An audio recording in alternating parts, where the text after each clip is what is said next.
Bronchitis is an inflammatory condition affecting the bronchial airways, resulting in impaired airflow and respiratory discomfort.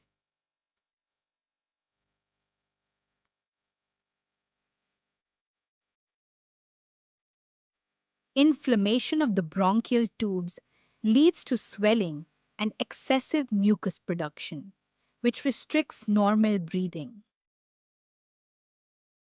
Acute bronchitis is typically short term and commonly caused by viral or bacterial infections, whereas chronic bronchitis is a long lasting condition frequently associated with prolonged smoking exposure.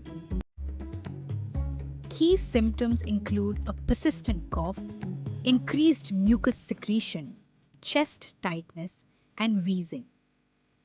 Common triggers include respiratory infections, tobacco smoke, air pollution, and occupational dust exposure.